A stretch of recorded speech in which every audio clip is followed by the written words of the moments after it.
সমস্ত অবতার পুরুষ, সমস্ত ধর্মজ্ঞ জ্ঞানীগুণী যারাই আছেন, সবার কথাই হলো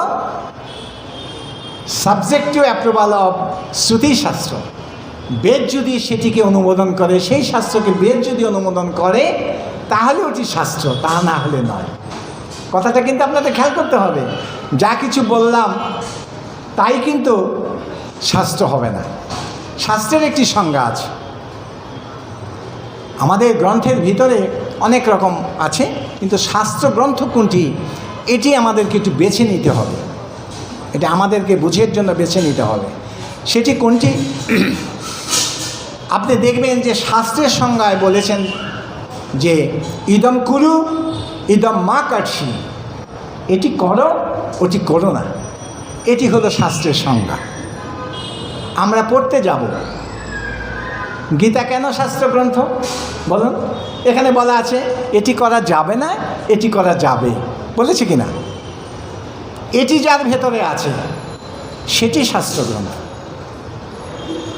মূল কথা হলো অনেক গ্রন্থ আছে, অনেকেই অনেক গ্রন্থ তাদের মতো করে লিখে আমাদের মধ্যে ছড়িয়ে দিয়েছেন, কিন্তু আমাদের ভাবতে হবে। অঙ্কের আসল ফর্মুলাটা যদি না জানি তাহলে কিন্তু অঙ্ক মিলবে না, ফলটা আমি পাবো না। তো সেটি ভগবান বলছেন যে তুমি সবচেয়ে বড় শাস্ত্র যেটি, আমি যা বলে গেলাম, আমি যা করে গেলাম, এটি হলে তোমার জন্য সবচেয়ে বড় শাস্ত্র। কোথায় বলে গেছে, কোথায় করে গেছে, এটি আমাদের খুঁজতে হবে। একটি বিষয় হলো যে মানুষের একটি সময় আসে, আমাদের এই জীবন প্রবাহে মানুষের একটি সময় আসে, মানুষ তখন নিজকে জানতে চায়, আধ্যাত্মিক অনুভূতিটা মানুষ জানতে চায়। আত্মনাং বৃদ্ধি যে কথাটি আছে আমাদের বেদে, মানুষ সেটি জানতে চায়। তো জানতে চাওয়ার যখন তার ভেতরে এই আকাঙ্ক্ষাটা জাগে, তখন সে এই পথ খুঁজে বেড়ায়, আমি কি করলে আমি নিজেকে জানতে পারবো, কি করলে আমার আত্মজ্ঞান লাভ হবে। আপনারা জানেন যে মানুষের জীবনে তো উদ্দেশ্য আছে, উদ্দেশ্য ছাড়া তো আমরা কেউ আসিনি এখানে, এসছি কি? আমাদের কিন্তু উদ্দেশ্য আছে। আমি আমার উদ্দেশ্যটা জানি কি না, আমার কি জন্য এই মানব দেহ ধারণ, এই উদ্দেশ্যটা আমরা জানি কি না, সেটি আমাদের কাছে একটি প্রশ্ন করবার বিষয় আছে। সেটি হলো যে আমাদের সমস্ত জীবনটাকে, আমাদের যে লাইফ স্প্যানটা, আমাদের যে জীবনের যে দৈর্ঘ্যটা, এটিকে 4টি ভাগে ভাগ করতে বলেছে। 4টি ভাগ। সেখানে বলা আছে যে চতুর্বর্গ ফল, 4টি আমাদের জীবনের 4টি অংশকে ভাগ করতে বলেছে। ধর্ম, অর্থ, কাম ও মোক্ষ, এই 4টি হলো আমাদের জীবনের অংশ। 4টি সময়কে ভাগ করতে বলেছে। সেটি কীরকম? যে শিশুকাল থেকে কৈশোর এবং যৌবনের প্রারম্ভ পর্যন্ত ধর্মজ্ঞান লাভ করতে হবে। আপনি আগে দেখবেন, এখনও আছে, যে শিশুকে পিতামাতার আগে গুরুগৃহে পাঠিয়ে দিতেন ব্রহ্মচর্য অবলম্বন করবার জন্য, জ্ঞান লাভ করবার জন্য। গুরুগৃহে থেকে তারা জ্ঞান লাভ করার জন্য পিতামাতার থেকে ছেড়ে তারা চলে যেত ব্রহ্মচর্য জ্ঞান, রাইট? এই ব্রহ্মচর্য জ্ঞানটা লাভ করবার জন্য বেদ, উপনিষদ, সমস্ত শাস্ত্রগ্রন্থ, গুরুর আজ্ঞা, আদেশ, নির্দেশ, সমস্ত কিছু, তার মানে বাকি জীবনটাকে চলার জন্য যা যা দরকার সেই জিনিসগুলো নিয়ে তারা ইনভেস্ট হয়ে তারপরে তারা গৃহে ফিরে আসলো। কিছু গৃহে ফিরে আসতো, গৃহে ফিরে আসতো না। কারা? গার্হস্থ ধর্ম অবলম্বন করতে, এটা আমাদের অনুমোদিত, গার্হস্থ ধর্মটা আমাদের অনুমোদিত, এবং সন্ন্যাসটাও আমাদের অনুমোদিত। গুরুগৃহের দিকে 2টো লাইন হয়ে যেত। একটি লাইন গার্হস্থ ধর্ম অবলম্বন করবার জন্য গৃহে ফিরে আসতো, তারা বিয়ে শাদী করে, সংসার ধর্ম করে, চাকরি বাকরি, কৃষি, ব্যবসা, যা যা করার করণীয় তা করে তারা সংসার ধর্মে থেকে যেত। আর বাকিরা সন্ন্যাস নিয়ে কেউ গুরুগৃহে থেকে যেতেন, আর কেউ বনে জঙ্গলে আরও উচ্চতর আরাধনা করবার জন্য তারা চলে যেতেন সন্ন্যাস। তো একটি এখন তাহলে আমরা বুঝলাম যে আমাদের ব্রহ্মচর্যটা হলো জীবনের প্রথম অংশ না, সেটি কিন্তু আমরা জ্ঞান আরোহণ যা করবার ওই সময়ে করতে হবে। তারপরে হলো অর্থ, ধর্ম, অর্থ রোজগার করবার কথা বলা হয়েছে। খেয়াল করবেন, আমরা কিন্তু উল্টোপাল্টা করছি, সময় করছি না। আমার 20 বছর বয়স পর্যন্ত যা করবার কথা ছিল তখন আমি তা করি নাই, সেটা আমি করছি অনেকে 60-এ, আবার 60-এও অনেকে করছে না। আমি এক দাদাকে জিজ্ঞেস করলাম, দাদা সময় কিভাবে কাটছেন? বলে যে এই তো টিভি দেখি, মাঝে মধ্যে বন্ধু বান্ধবদের সাথে একটু তাস খেলি। আমাকে বলছি বয়স কিন্তু 60-এর উপরে হলো না, ওই বয়সটা কিন্তু এটা নয়, আসতেছি সেই 60-এর দিকে। তো এখন অর্থ উপার্জনের কথা বলা হয়েছে, ধর্ম অর্থ। আমরা যদি এগুলো আমাদের ভেতরে না, আমরা জানি সবাই, কিন্তু একটু নাড়াচাড়া মাঝে মধ্যে করার দরকার যে আমার জীবনের উদ্দেশ্যটা কি। আমার শাস্ত্র বলেছে যে তোমার জীবনের 4টি উদ্দেশ্য। প্রথম জীবনের উদ্দেশ্য ধর্ম লাভ করা, এটা করতে হবে প্রথম জীবনে। ছোট ছোট বাচ্চারা 1 দিন 2 দিন একটা জিনিস শুনলে বললে পরে মুখস্থ হয়ে যায়, আর ভুলে না। এখন আমি সেই 12 বছর বা 15 বছরের কাজটা তখন করি নেই, অন্য কাজ করেছি। এখন 60-65 এসে করছি, সারাদিন পড়লেও মনে থাকে না, যাও পড়ি পরের দিন আর কিছুই মনে থাকে না, ভুলে যাচ্ছি। কারণ ব্রেনের ভিতরে সুগারের প্রলেপ পড়ে গেছে, চোখের ভিতরে পর্দায় সুগারের প্রলেপ পড়ে গেছে, ডায়াবেটিস হচ্ছে না, কিছুই মনে থাকবেন না, কিছুই দেখবেন না। তাই সময় গেলে সাধন হবে না, ঠিক না? শাস্ত্রকাররা বলেছে।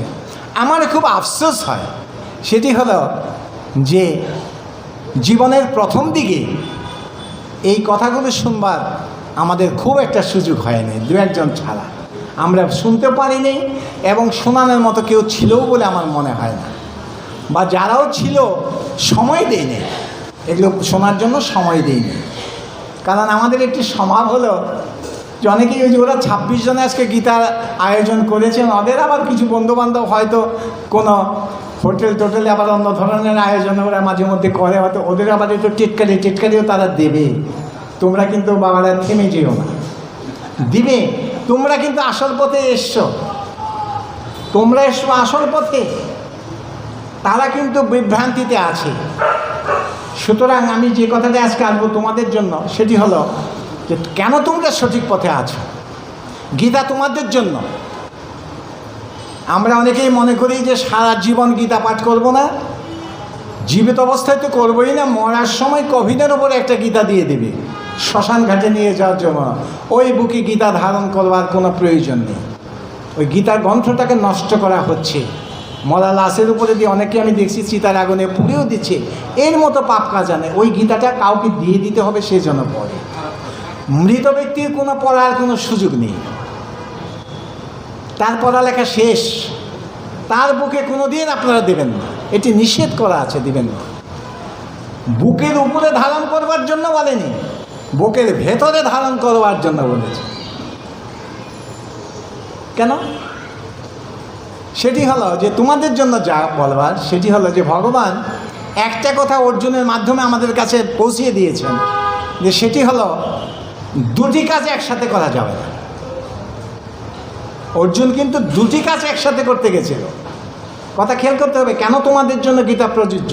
প্রতিদিন গীতা পাঠ করবে, না বুঝো কোনো সমস্যা নাই, পড়তে পড়তেই বুঝবে, এটা পড়তে পড়তেই খোলসা হয়ে যাবে।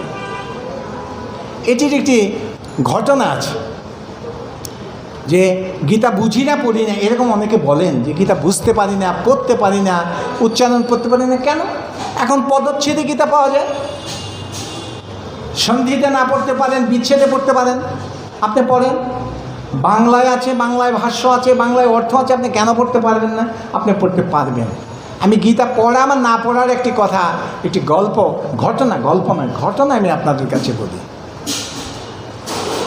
আমাদের মাইসোরে একটি মন্দির আছে, যে নারায়ণ দাদা শয়নে নারায়ণ আছে, কি মন্দিরটার নাম যেন কি আমি মন্দিরটা দর্শন করবার আমার সৌভাগ্য হয়েছে, নামটা আমার এই মুহূর্তে মনে আসছে না। এটি না এখানে আছে, এটা আপনার মাইসোরে অবস্থিত এই মন্দির। এটা কি দক্ষিণাত্য বলে। গৌরাঙ্গ মহাপ্রভু যখন দক্ষিণাত্য ভ্রমণে গিয়েছিলেন তখন উনি এই মন্দির পরিদর্শন করেছিলেন। আমি যখন এই মাইসোর গিয়েছিলাম তখন প্রথমে আমার যে গাইড এই মন্দিরের ভেতরে আমাকে নিয়ে গেছে। আমি আপনাদের কাছে কি বলবো, মন্দিরটা সম্পূর্ণ পাথরের তৈরি এবং এটি অনেকটা যে দক্ষিণের যে আমরা শ্রীলঙ্কা টাইপের যে উঁচু মন্দিরগুলো আছে ওই ধরনের মন্দির।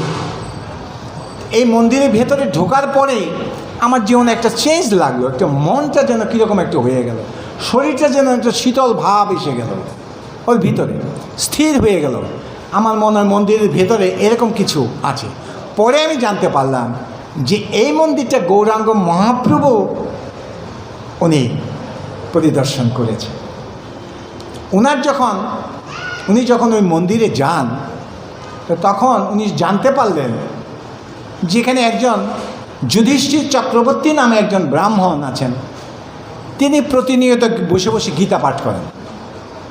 কথাটা খেয়াল করবেন, প্রতিনিয়ত বসে বসে গীতা পাঠ করেন যুধিষ্ঠির চক্রবর্তী। তো মহাপ্রভু এই কথাটি শোনার পরে ওনার আগ্রহ জন্মলো যে আমি একটু যাইব, তার কাছে একটু জিজ্ঞেস করব যে কীরকম পাঠ করেন তিনি। তো উনি সেই যুধিষ্ঠির চক্রবর্তী একদম ধ্যানস্থ হয়ে সংস্কৃতে অনর্গল গীতা পাঠ করে যাচ্ছে। উনি বসে আছেন এবং যুধিষ্ঠির চক্রবর্তী গীতা পাঠ করছেন এবং দুই চোখ বেয়ে তার জল পড়ে যাচ্ছে, চক্ষু বেয়ে জল পড়ে যাচ্ছেন। মহাপ্রভু এটি অবলোকন করেছে, এটি ইতিহাস। তারপরে যখন তার পড়াশোনা শেষ হয়ে গেছে, এখন মহাপ্রভু যুধিষ্ঠির চক্রবর্তীকে কাছে ডেকেছেন, বলছেন যে বাবা তুমি পরম ভক্ত, আমি তোমার গীতা পাঠ আমি শুনলাম, খুব সুন্দর গীতা পাঠ করেছ এবং আমি খুব আবেগে আপ্লুত যে গীতা পাঠ করতে করতে তোমার দুই নয়ন বেয়ে জল পড়ছে, আমি খুব আপ্লুত। ভগবান দেখেন মহাপ্রভু নিজে বলছেন আসো আমি তোমাকে আলিঙ্গন করি। মহাপ্রভু যুধিষ্ঠির চক্রবর্তীকে আলিঙ্গন করেছেন, কী ভাগ্য দেখেন। তারপরে মহাপ্রভু কৌতূহলবশত জিজ্ঞেস করেছেন যুধিষ্ঠির চক্রবর্তীকে যে আপনি যে গীতা পাঠ করেন, আপনি যে কান্না করেন, কি বুঝে কান্না করেন, জিজ্ঞেস করেছেন। যুধিষ্ঠির চক্রবর্তী বলেছেন যে আমি শুধু সংস্কৃত পড়তেই পারি, আমি সংস্কৃত পড়তে পারি, কিন্তু আমি আমার ওই যে ওদের তো বোধহয় কানাড়া ভাষা নাকি, কর্ণাটকের কানাড়া ভাষা না দাদা, আমি আমার ভাষায় অনুবাদ করে বুঝি না। কথা খেয়াল করবেন দাদা, আমি সংস্কৃতটা পড়তে পারি কিন্তু আমি আমার মাতৃভাষায় অনুবাদ করে অর্থটা আমি বুঝি না। মহাপ্রভু জিজ্ঞেস করছেন তাহলে তুমি কান্না করো কেন? কারণ ভাবাবেগ না আসলে, তুমি যদি অর্থ না বুঝো তাহলে তো তোমার কান্না আসার কথা নয়। যুধিষ্ঠির চক্রবর্তী চুপ হয়ে গেছেন। মহাপ্রভু জিজ্ঞেস করছেন বলো বাবা তাহলে তুমি কান্না করো কি? তুমি তো অর্থই বুঝো না, তাহলে তোমার কান্না আসে কি করে? মানুষ অর্থ বুঝলে সে তার ভাবাবেগ হয়, কান্না আসে, তাই না? অনুভূতি। যুধিষ্ঠির চক্রবর্তী মহাপ্রভুকে দণ্ডবোধ করে বলছেন যে প্রভু আমি অর্থ বুঝি না ঠিক, কিন্তু আমি যখন গীতা গ্রন্থটা খুলি, আমি যখন পড়া শুরু করি, তখন আমার চোখে ভেসে উঠে কুরুক্ষেত্রের যুদ্ধে ভগবান স্বয়ং দাঁড়িয়ে আছেন, অর্জুন দণ্ডবোধ হয়ে ভগবানের কাছে এইভাবে বসে আছেন এবং ভগবান কথা বলছে। এই জিনিসটা আমি গীতা যখন পড়ি, এই চিত্রটাই শুধু আমার ভেতরে আসে, আমি আর কোনো অর্থ বুঝি না।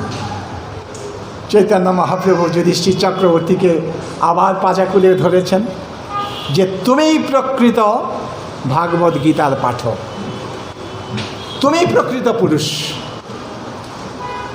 তুমি যে পর্যায়ে চলে গেছো, তোমার আর অর্থ বোঝার কোনো দরকার নেই। এটি আমাদের জন্য একটি লেসন। সেটি হলো যে আমরা তো গীতার মর্মার্থ একদিন দুই দিনে বুঝবো না, এক জন্মে বুঝবো কিনা সন্দেহ আছে। চেষ্টা করতে তো দোষ নেই। আমি তো অন্তত এই কথা বলতে পারবো যে আমি পঙ্গু মানুষ, গিরির চূড়ায় তো আমার ওঠার কোনো সুযোগ নেই, সামর্থ্যও নেই। আমি চেষ্টা করেছি মাত্র। আমাকে বুঝবার জন্য, আমাকে বুঝাবার জন্য তো তোমার দায়িত্ব, এটি আমার নয়, এটি ভগবানের দায়িত্ব।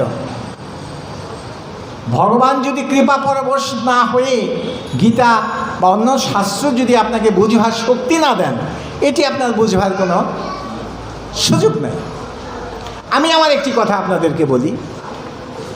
এর আগে যদি কোনো এই গীতা পাঠের কোনো আলোচনা টোনায় আমার ডাক পড়তো, তা আমার একটি প্রস্তুতি নেওয়ার কথা মাথার ভেতরে আসতো যে আমার তো একটু প্রস্তুতি নেওয়া দরকার, কি বলবো কি না বলবো, একটু প্রস্তুতি নেওয়ার দরকার তো হয়। ঠিক আছে, গত কিছুদিন আগে একটি গ্রন্থে পড়লাম যে তুমি কোনো আলোচনা অনুষ্ঠানে যদি তোমার কোনো বক্তব্যের সুযোগ আসে, তুমি কোনো পূর্ব প্রস্তুতি নেবে না। কথাটা দাদা একটু খেয়াল করবেন, কথাটার কিন্তু মর্মার্থ আছে। পূর্ব প্রস্তুতি নেবে না। পূর্ব প্রস্তুতি নেওয়ার অর্থই হলো, সেটি হলো যে তুমি তোমার শক্তির উপরে ভর করছো। তোমার যে সঞ্চিত শক্তি আছে ওইটি তো তুমি নাড়াচাড়া করছো। যেটি দ্রৌপদী করেছিল। দুঃশাসন যখন দুর্যোধনের রাজসভায় যখন তার বস্ত্রহরণ করছিল, তখন কিন্তু দ্রৌপদী নিজের শক্তিতে আটকাবার চেষ্টা করেছিল। দেখেছেন, শুনেছেন আপনারা সবাই। দেন এক হাতে মুঠি করে বস্ত্র ধরেছে, আরেক হাতে ভগবানকে হা কৃষ্ণ বলে ডেকেছে। কাপড় প্রায় শেষ হওয়ার পথে ছিল। এটি আমাদের জন্য শিক্ষা। কিন্তু তখন কিন্তু ভগবান দেখা দেননি। কখন দেখা দিয়েছেন? দেখা দিয়েছেন যে যখন দ্রৌপদী দেখলো যে এই হাতে দুঃশাসন যেভাবে কাপড় টানছে, এই হাতে মুঠি করে আমি আর কাপড় রাখতে পারছি না, তখন তার নিজের শক্তি পরখ করা শেষ যে আমার শক্তি দ্বারা এটি রক্ষা হবে না। আমরা কিন্তু প্রত্যেকের শক্তিতে আমরা পরীক্ষা করি, আমরা চেষ্টা করি, কিন্তু একটা সময় আছে হা গোবিন্দ হা কৃষ্ণ বলেই আমরা ছেড়ে দিই যে আমাদের করার কিছু নেই, ডাক্তার কবিরাজের করার কিছু নেই, কোনো ওষুধপত্রে কোনো কাজ হবে না। এবার যদি ভগবান তুমি কৃপা না করো তাহলে আর ফেরার কোনো উপায় নেই। ঠিক কিনা? দ্রৌপদীকে কিন্তু ভগবান তখনই সাহায্য করেছে যখন হা কৃষ্ণ বলে দুই হাত তুলেছে, তখন কিন্তু রাধা কৃষ্ণ প্রেমানন্দে হরি হরি বল, তখনই ভগবান তাকে কৃপা করেছে। আর কাপড় শেষ হয়নি, কাপড় আর শেষ হয়নি। একটি কথা আমি কিন্তু সবসময় বলবার চেষ্টা করি আমি, সেটি হলো যে এমনি কিন্তু দ্রৌপদীকে ভগবান এই অনন্ত গজ কাপড় দেয়নি। খেয়াল করতে হবে, এমনি পাবো না, কিছু ইনভেস্টমেন্টের প্রয়োজন হয়, কিছু চালান পুঁজি খাটাতে হয়। ভগবান এমনি দেয় না, এক গজ দিলে লাখ গজ দেয়। খেয়াল করবেন, আমরা অনেকেই এই কথা জানি না যে ভগবান কি দ্রৌপদীকে এমনি দিয়ে দিল না। দুঃশাসন যখন টানছে দুর্যোধনের এই রাজসভাতে, ভগবান দ্রৌপদীর কানে কানে বলেছেন, কথাটা খেয়াল করবেন কিন্তু, এটি কর্মবাদ, এটি লজ অফ কসমিক ল, এটি cosmic law, rules of cosmic law. সেটি বলছেন যে ভগবান দ্রৌপদীকে যে তুমি জীবনে কোনোদিন কাউকে কোনো বস্ত্র দান করেছো কি না। খেয়াল করেন কথাটা, দ্রৌপদীকে জিজ্ঞেস করেছে ভগবান, জীবনে কাউকে কোনোদিন কোনো বস্ত্রকে তুমি দান করেছো? দ্রৌপদী তখন ওই সময়, কি একটা সময় দেখেন, কি মুহূর্তে ভগবান কি কথা কোন সময়ে জিজ্ঞেস করে বলবেন। হ্যাঁ, কুরুক্ষেত্রে এরকম যুদ্ধ, তখন অর্জুনকে আত্মজ্ঞানের উপদেশ দিতেন, ঘরে বসিয়ে দেন নাই। কারণ জীবন যুদ্ধময়। যুদ্ধ যেদিন শেষ হয়ে যাবে সেদিন আমি আর আপনি থাকবো না। যুদ্ধ সেদিন শেষ হবে যেদিন আমার কোনো অস্তিত্ব থাকবে না, সেদিন আমার যুদ্ধ শেষ হবে। এই জন্য কুরুক্ষেত্রের যুদ্ধকে ভগবান বেছে নিয়েছিলেন। তো দ্রৌপদী কৃষ্ণের প্রশ্ন উত্তরে বলছেন, খেয়াল করবেন ইনভেস্টমেন্টটা কোথায় ছিল দ্রৌপদীর, চালান পুঁজিটা কী ছিল। বলছেন যে হ্যাঁ ভগবান, আমি তো একজনকে অল্প কিছু দান আমি করেছিলাম। যে কীরকম? বলে একদিন আমি নদীর ঘাটে গেছি, দেখি এক সন্ন্যাসী কৌপিন পরে, ওই সন্ন্যাসীরা তো কৌপিন একখণ্ড কাপড় পরে জলে নেমছে, গঙ্গার জলে। তখন এমন স্রোত, ওই সন্ন্যাসীর কৌপিন জলের স্রোতে ভেসে গেছে, বুঝেছেন? তো তখন দ্রৌপদী এটা দেখেছেন, তখন তো তাকে একটু কাপড় দিতে হয়। দ্রৌপদী বলছেন যে আমার কাছে কোনো বাড়তি কাপড় ছিল না, আমি আমার শাড়ির আঁচল কেটে একটু কৌপিনের মতো হবে এমন একটি টুকরা বস্ত্র আমি ওই সন্ন্যাসীকে, ওই ঋষিকে আমি দিয়েছিলাম। ভগবান হেসে বলছেন যে তাতেই হবে। একটু কিছু দেন দাদা, কিছু দিবেন না, এক গজও দিবেন না, লাখ লাখ গজ চাবেন, ভগবান বলছেন যে না। তাহলে তো তার কর্মবাদ টিকে না। এই যে কর্মের যে আইন, কর্মের যে লজ অফ কসমিকের যে লটা, এটি তো তাহলে টিকবে না। কিছু করতে হবে, আপনার কিছু ইনভেস্টমেন্ট থাকতে হবে, বাকিটা ভগবান দিবেন। পাহাড়ে আপনি উঠতে পারবেন না, কিন্তু পাহাড় পর্যন্ত আপনাকে পৌঁছাতে হবে, চেষ্টাতে আপনাকে করতে হবে, বাকিটা ভগবান আপনাকে দেবেন। খেয়াল করবেন একটু কথাটা। তো এইটি আমি যে কথাটা বলছিলাম সেটি হলো যে ওর পরের থেকে আমি আমার ব্যক্তিগত প্রস্তুতিটা আমি বন্ধ করে দিয়েছি। যে নিজের প্রস্তুতি মানেই হলো যে তুমি তোমার শক্তির উপর ভর করছো, তুমি ভগবানের উপর ছেড়ে দাওনি। এখন আপনি পড়ে এসে কিছুই বলতে পারবেন না, বলা যায় না। আমাকে একজন বলছিল যে যদি মাথায় না থাকে খাতায় থেকে কোনো কাজ হবে না, বুঝেছেন? আমি ছাত্র ভাইদের উদ্দেশ্য করে বলি যে তোমাদের টিচাররা যখন ক্লাসে যখন লেকচার দেয় তখন তোমরা মেমোরাইজ করার চেষ্টা করবে, মস্তকে নেবার চেষ্টা করবে। অনেকে দেখে মাস্টার কি করছে, কান দিয়ে শুনছে, খালি লিখে নিচ্ছে, ওই খাতায় লেখা থাকে না। যদি না এটা মাথায় ঢুকে, জিনিসটাকে ধারণ করতে হবে, জিনিসটাকে মাথায় নিতে হবে। এই হলো মূল যে কথাটি। তো যেটি আমি বলছিলাম যে ছাত্রদের যেটি করা দরকার সেটি হলো যে আমার দুটি কাজ আমি একসাথে করব না, এটি গীতার শিক্ষা এবং কনসেন্ট্রেশন। আমি কত কনসেন্ট্রেট করতে পারি একটা বিষয়ের উপরে। আমরা দেখব যে একটা ছেলে খুব অল্প পড়েই ভালো রেজাল্ট করে, আবার আরেকজন সারাদিন পড়ে ওটা হচ্ছে না। এটি শুধু হলো কনসেন্ট্রেশনের তারতম্য, আর কিছু না। কনসেন্ট্রেশন এরকম হতে হবে সে অর্জুনের মতো কনসেন্ট্রেশন। আপনারা জানেন এই কাহিনী, মহাভারতের কাহিনী। কনসেন্ট্রেশনটা কী লেভেলে ছিল অর্জুনের, এমনি সে ভুবন বিজয়ী বীর ছিল না। কনসেন্ট্রেশনের গল্পটা বলি একটু। সেটি হলো যে দ্রোণাচার্য তার শিষ্যদেরকে তীর মারার জন্য পরীক্ষা করবার জন্য নিয়ে পরীক্ষা দিতে হবে। তো এরকম 5-7 জন তার শিষ্য, অর্জুনও আছে। বলছে যে তুমি ওই যে গাছের মগডালের মধ্যে একটি পাখি বসে আছে, ওই পাখির চক্ষু ভেদ করতে হবে তীর দিয়ে। কথাটা খেয়াল করবে তোমরা, তীর দিয়ে পাখির চক্ষুটা ভেদ করতে হবে। সবাইকে আনছে একে একে, দ্রোণাচার্য বাঁধ দিচ্ছে। প্রথম জনকে আনছে, বলছে যে দেখো তো কী দেখতে পাও। সে বলছে যে আমি একটি গাছ দেখতে পাচ্ছি। গাছের মগডালেই তো বসে আছে পাখি।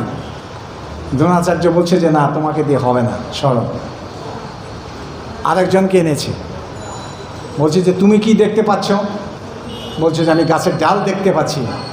একটু কনসেন্ট্রেশন একটু বাড়ছে, তার গাছের ডাল দেখতে পাচ্ছি। বলছে যে যাও, তোমার দিয়ে হবে না। আরেকজনকে ডাকছে, তুমি কি দেখতে পাচ্ছ? বলে যে আমি একটা পাখি দেখতে পাচ্ছি। খেয়াল করবে কনসেন্ট্রেশনের লেভেল হাই হচ্ছে আস্তে আস্তে। বলে যে আমি একটু পাখি দেখতে পাচ্ছি। সে গাছও দেখে না, ডালও দেখে না, এবার পাখি দেখতে পাচ্ছে। দ্রোণাচার্য বলছে যে না, তোমাকে দিয়েও হবে না। এরপর ডাকছে অর্জুনকে। অর্জুনকে বলছে যে বাণ যোজনা করেছে, বলো দেখো তুমি কি দেখতে পাচ্ছ। অর্জুন বলছেন যে আমি পাখির একটি চোখ দেখতে পাচ্ছি, এবার মারো। This is concentration. পড়াশোনাও তাই, কনসেন্ট্রেশন লেভেলটা এই যে আমাদের ধর্মগ্রন্থে যে শিক্ষা দিয়েছে, কি শিক্ষা? যে আমি যদি ভালো করতে চাই, তোমাকে সব কিছুতেই ভালো হতে হবে, ছাত্র ভালো হতে হবে, চাকরি করলে ভালো হতে হবে, এভরি হয়ে তোমাকে ভালো হতে হবে। এটির লেভেল হবে কনসেন্ট্রেশন লেভেল, যার যত বেশি সে তত হবে, এটি ভগবান বলেছে। সুতরাং আমাদেরকে সেই বিষয়টা আমাদের জানতে হবে। যে কথা বলছিলাম যে বুদ্ধি ভেদ করা যাবে না, আমরা অনেকেই বলি যে তোমার পথটা ভালো নয়, আমার পথটাই ভালো, এটি বলা যাবে না। ভগবান নিষেধ করে দিয়েছেন 3য় অধ্যায়ে কর্মযোগে, বলছেন যে ন বুদ্ধি ভেদং জনয়েদ অজ্ঞানায় কর্মসঙ্গিনাম যুষয়েদ সর্বকর্মাণি বিদ্যানযুক্ত সমাচার। তুমি কাউকে বলবে না যে তোমার পথটা খারাপ, তুমি যে পথে আছো, তুমি যে লাইনে আছো, তোমারটা খারাপ, তুমি এই কাজ করলে তুমি ভগবানকে পাবে না। অনেকে আমাদেরকে সার্টিফিকেট দিয়ে দিচ্ছেন, পরীক্ষায় ফেল নাম্বার দিয়ে দিচ্ছেন আমাকে, আরে তুমি যেভাবে ভগবানের আরাধনা করো এটি কোনো কাজের কাজ না, এটি দিয়ে তোমার কোনো লাভ হবে না, এটি তুমি কিছু ভগবান লাভ করতে পারবে না। তারা বলে সার্টিফিকেট দিয়ে দিচ্ছে। আমি কার কথা শুনবো? আমি ভগবানের কথা শুনবো, না ওই যে আমার পাশ দিয়ে যে বসে আছে তার কথা শুনবো? আমাদের প্রত্যেকেরই ভগবানের কথা শুনতে হবে। না শুনলেই বিপদ, না শুনলেই বিপদ। কেন? ভগবান বলছেন যে তুমি যদি আমার কথা না শোনো তুমি বিনাশপ্রাপ্ত হবে। মচ্চিত্ত সর্বদুর্গানি মত প্রসাদাত্মরিশ্বসী অথচেত্তম অহংকারাৎ ন সুশস্যী বিনাশ। বলছেন যে তুমি যদি আমার কথা শোনো তাহলে তুমি যা চাইবে তাই পাবে। কি সুন্দর সার্টিফিকেট দেওয়া আছে। আমাকে আমার কথা তোমাকে শুনতে হবে, এটি হলো ভগবানের কথা। মৎস্যযুগে ভগবান বলেছেন যেটি শুনতে হবে, না শুনলে কি হবে? বলছেন যে তুমি বিনাশপ্রাপ্ত হবে। আমরা কি ভগবানের সাথে মিলতে পারছি? মিলতে পারছি না। তাহলে যুগ যখন হচ্ছে না, তাহলে যে বিয়োগের দিকটা দেখি, বিয়োগ হচ্ছে কি না? মন্দিরে আসছি, যাচ্ছি, হ্যাঁ, গীতা পাঠ শুনছি, করছি, কীর্তন শুনছি, গাইছি, সবই হচ্ছে, যোগ তো হচ্ছে না। যোগ তো এক জন্মে হবেও না। হবে কি? সবার ভাগ্যে যোগ এক জন্মে হবে না, কাউকার ভাগ্যে হবে। হ্যাঁ, জীবন মুক্তি তো আমার গীতার কথা। দুটো মুক্তির কথা গীতা বলেছেন, এক জীবন মুক্তি, আরেক হচ্ছে বিদেহ মুক্তি। জীবন মুক্তি তো এই জন্মেই হবে, গীতা সেই পথ বাতলি আমাদেরকে দিয়েছে। মরার পরে স্বর্গ যাবেন যারা, ভগবান বলছেন যে গীতা তাদের জন্য নয়, কারণ স্বর্গ ক্ষণস্থায়ী, গীতা হলো স্থায়ী সত্য, অ্যাবসলিউট ট্রুথ যাতে বলে, এর থেকে আর কোনো সত্য নেই। গীতা হচ্ছে তাই অ্যাবসলিউট ট্রুথ, তিনিই ব্রহ্ম। সুতরাং গীতা বলছেন যে তুমি এই জন্মে ইহই তৈ জিত স্বর্গ। বলছেন সন্ন্যাস যুগে ভগবান বলছেন এই জন্মে হবে ইহই তৈ জিত স্বর্গ, এই জন্মে হবে। কি হবে? তোমার মুক্তি হবে, মোক্ষ লাভ হবে এই জন্মে। 2য় অধ্যায়ের অন্তিম শ্লোকে ভগবান আরেক কথা বলেছেন, যে ব্রাহ্মী স্থিতির কথা বলেছেন। সেটি বলছেন যে মৃত্যুকালেও যদি হয় তাহলেও তোমার মুক্তি হয়ে যাবে। একজন তখন দমটা বেরিয়ে যাবে, তখনও তোমার যদি ব্রহ্মজ্ঞান হয় তখনও তোমার মুক্তি হবে। আপনারা দেখবেন 73 নম্বর শ্লোক 2য় অধ্যায় সাংখ্যযোগ, কত সুন্দর বলে দিয়েছে। তাহলে মুক্তিটা যারা এই জন্মে চান, যে মরার জন্য অপেক্ষা করব না, এই জন্মেই ভগবান লাভ করতে চায়, সে পথ গীতা বাতলিয়ে দিয়েছেন। যুগারূঢ় হতে হবে। 6ষ্ঠ অধ্যায় পড়বেন, যুগারূঢ়র কথা আছে, নিশ্চয়গুণ্যর কথা আছে। ভগবান বলে দিয়েছেন, 2টা মুক্তির কথা ভগবান বলে দিয়েছে। এই জন্মে হবে, যাদের ভাগ্য সুপ্রসন্ন, যারা তার কথা শুনবে, কথা মতো কাজ করবে, তাদের হবে, এই জন্মে হবে। আর একটা হচ্ছে বিদেহ মুক্তি হবে, মৃত্যুর পর হবে। এ দেহ তখন থাকবে না, বিদেহ, এই দেহ তখন থাকবে না, আত্মার মুক্তি হবে। জীবন মুক্তি যদি না হয়, আত্মার মুক্তি হবে, সেই ভগবান বলেছেন। এখন কথা হচ্ছে যে